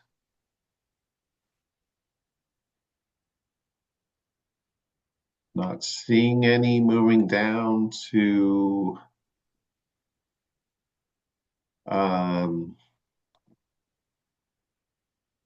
low density residential areas, I guess.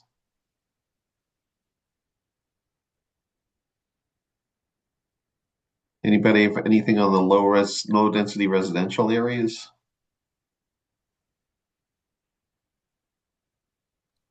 Can you scroll up a little bit? Or another way, other direction, sorry. Down further, where the new language is. There we go.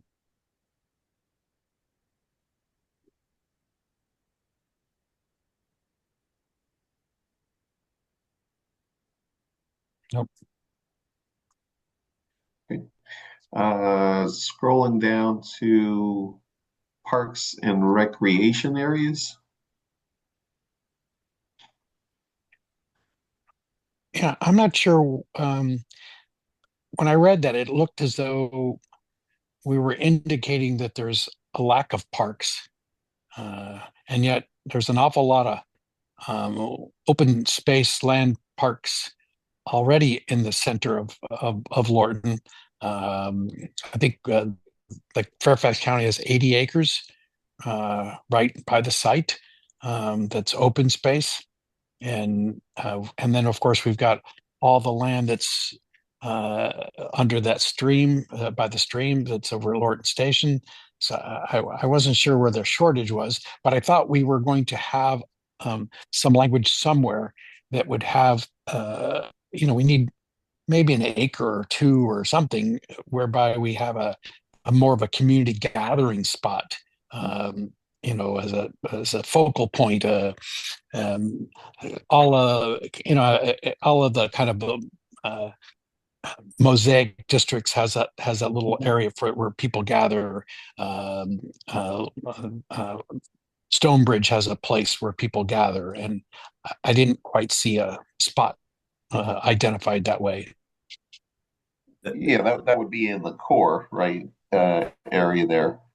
Yeah, and identifying those spots will come with the site-specific and land unit, subunit recommendations. Again, this is just a framework, and the identification of the lacks of park space is based on the different park types that the park authority recognizes, and it's based on the population and how many of these are within or projected to be within a given area. So that's where the lack of park space. It doesn't say that there's the lack is in the type in the form of park space for the most part.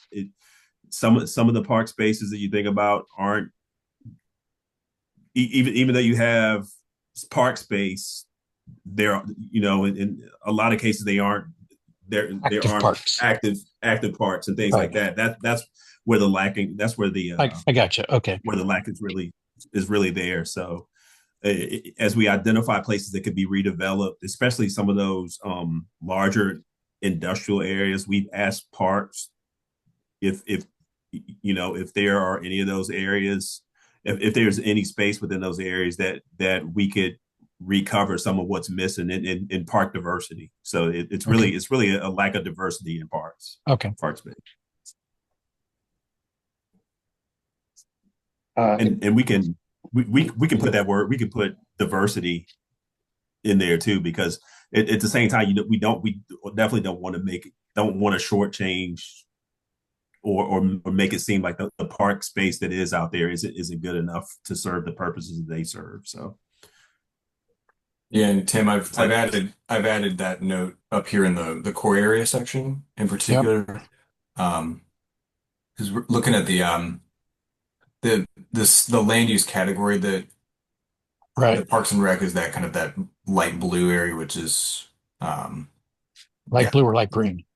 I'm sorry, light green. It's been a long day. Sorry about that. Halsted Square, blue, green, whatever. Scrolling down. Okay, moving down to Parks and Recreation, industrial areas. Any comments on industrial areas?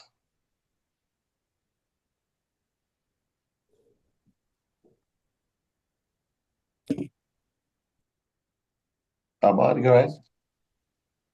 So forgive my ignorance, but what is there a vision for what a quote unquote industrial area looks like? Because when I think of an industrial area, I think of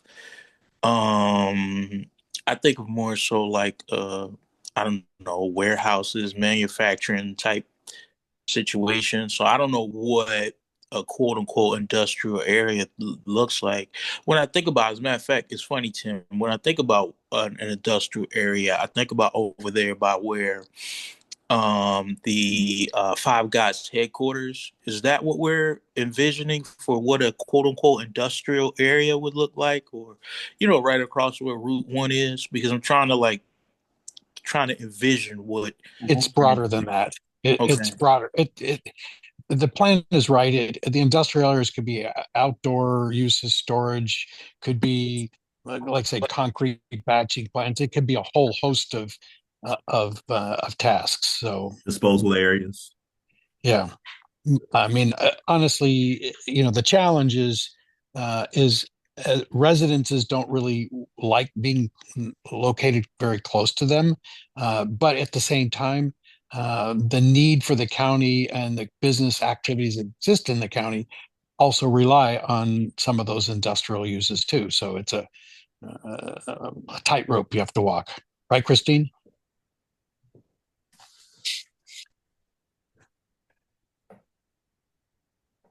Yep. And one of the things we look at the framework and as we talk about those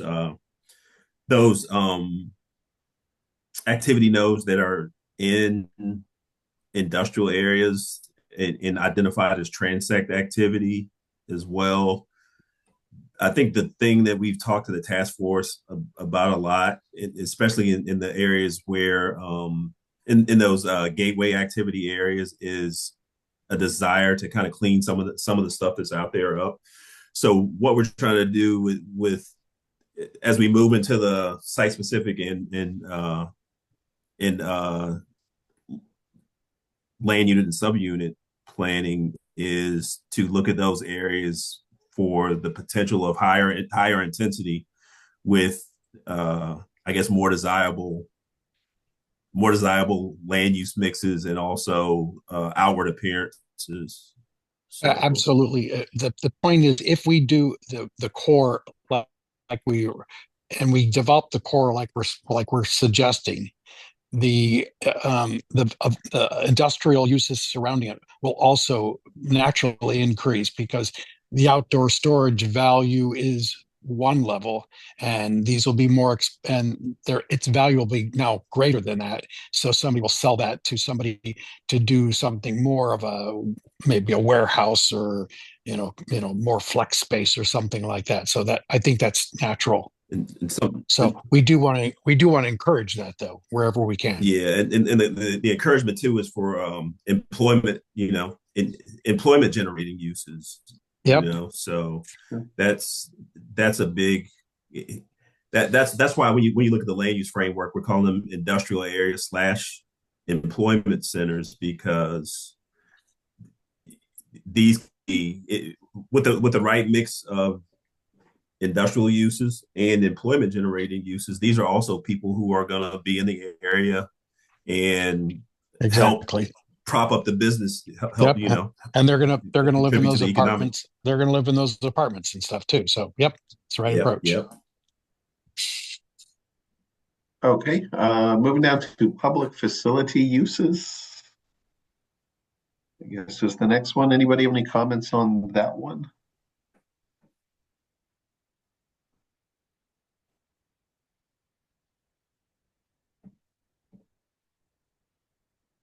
Not seeing anybody. Moving down to environmentally sensitive areas.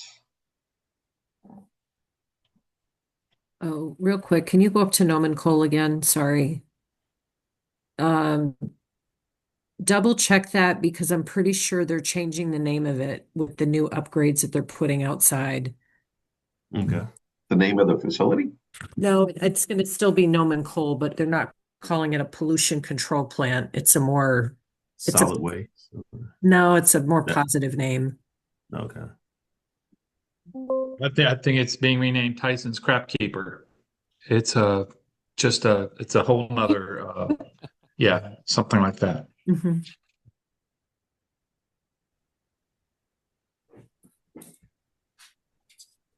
So what private landfills? Several private landfills. Are they referring to rainwater? And other than rainwater, what other private landfill is there? Well, is that a historic reference to the ESI landfill? It might be, but the only private one left is that rainwater. I was about to say there are several. There is a private landfill. All right, so we'll work on that language.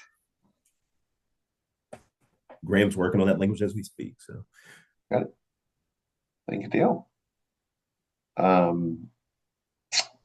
Sorry, moving down to environmentally sensitive areas.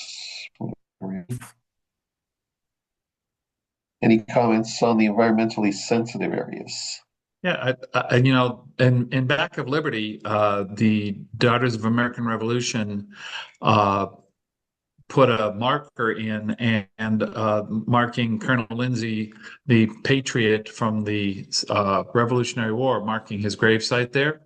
And so, I think there's some pieces like that we probably need to maybe look at Mary Lipsey or somebody from the History Commission to talk about the rest of the stuff that's in that area. And I'm not sure when we talk about Native American and colonial, I really think Native America, you need to be more specific about the names that are in our area that we know that are within that suburban resource area. That would just be my recommendation. It would again be a reinforcement of what we know is going on there. I don't know that we want to put anything about the architectural or archaeological digs that are going on, because that's right adjacent to it, though. That's really on the old Colchester Road piece. There's the inn there. It's on Old Colchester Road. So is that in or out? So the Washington Rochambeau route is Old Colchester Road, and that's as significantly, maybe a little bit more so after Ken Burns gets done with his 5-Night Odyssey, but Yeah, I think that that's probably worth somehow mentioning King's Arms and some of that.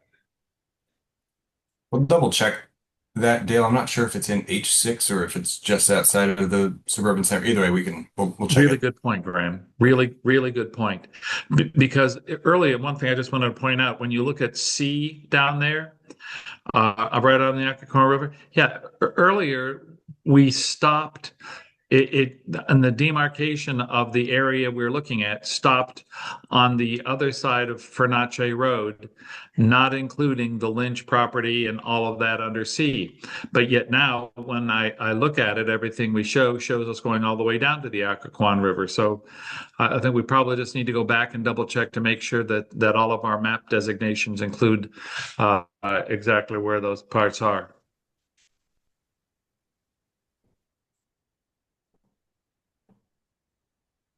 Anybody have anything under environmentally sensitive areas?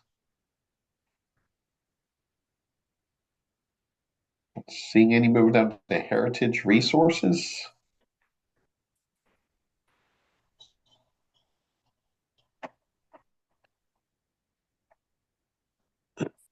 I think some of the things that Dale mentioned fit within that heritage resources category too, like the old inn and King's Arms and Washington Rochambeau route.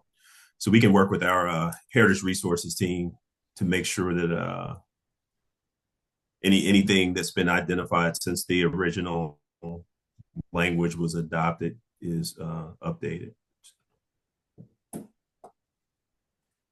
Got it. Anybody else have anything under heritage resources? Not seeing any. Moving down to implementation. This is our last section too. So. Yeah. So the only thing I kind of as I read over it was, strengthening incentives. Talking maybe about ability to parcel consolidate, and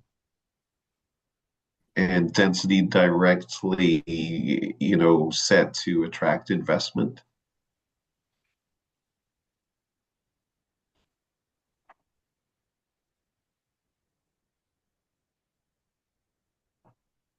Anybody else? Anybody else have anything under implementation? This is Nick? kind of what it's all about. Yeah, can you Are we restate on the page first one? 22? Yeah. So strengthening incentives, encouraging, perhaps parcel consolidation in order to 19. meet, those densities required. Creating those densities, ability to create densities to attract the investment. Are we on page 22? Page 19. 19. 20. Oh, 20. Okay, thank you. Sorry, 19.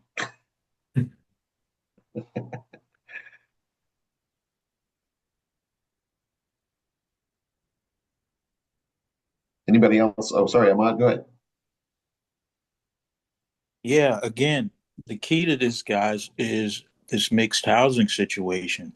I'm not going to build my business where I don't have workers. I mean, I'm not going to have a business where I don't have workers. And I think that's the key. Like we have to like literally land this plane with respects to having a place where the people can reside and live in one community.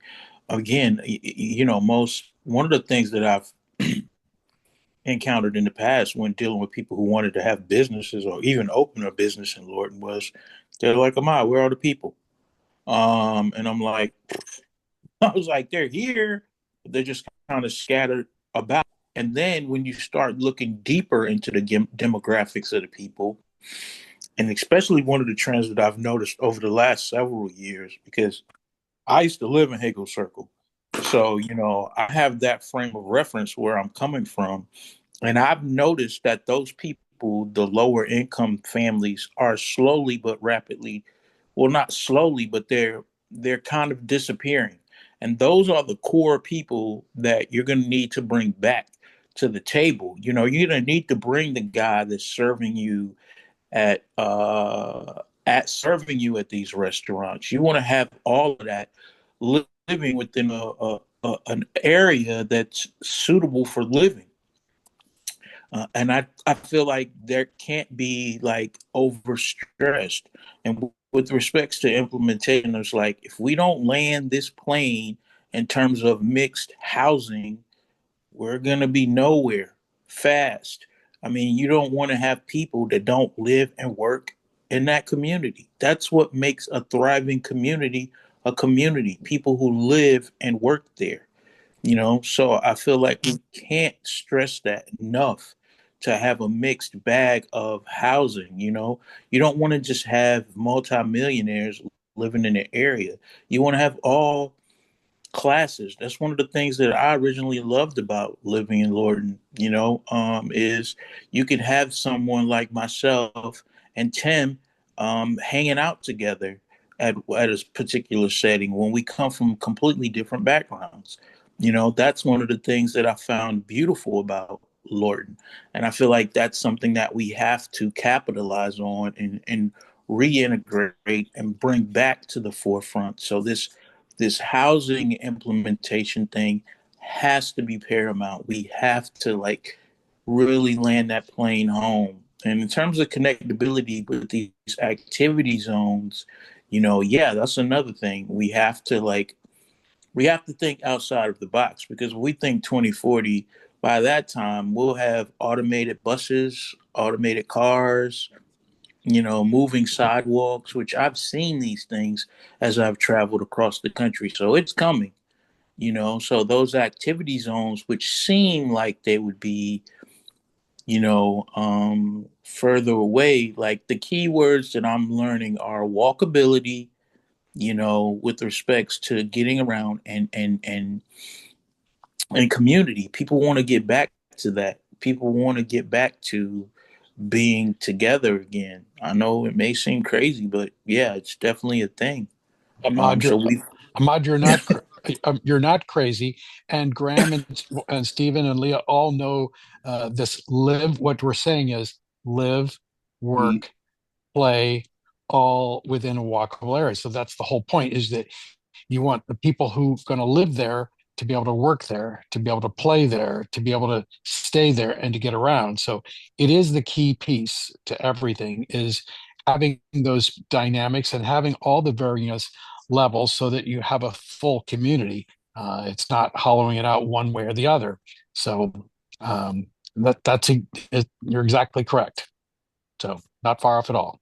And almost all planners in today's age kind of recognize that that's kind of a place here in Fairfax County, but it's all over the country too. Because I've got a similar project we have up in Carlisle, Pennsylvania. We're working on right now. We've got a big project up there doing the same sort of planning, same sort of stuff. thanks, Tim. I appreciate that. Any more comments on, where's my mouse again? What was it called? Implementation. Implementation, yes. And again, take a look at this information, please. And again, if there's any blanks that need to be filled in, like the ones we've talked about tonight, just please, please get it to us in writing, and we'll find ways to make it mesh with the draft plan text. There may be some organizations that you all are aware of and want to recognize as local champions for the vision. That's something that our consultants talked about a long time ago.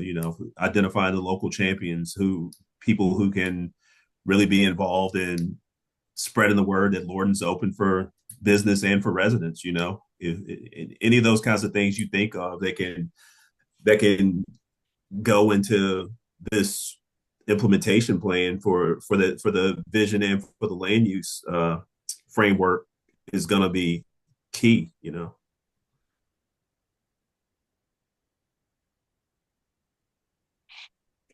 Got it? Any other comments there? Seeing any, that's a bit of a wrap. Yay.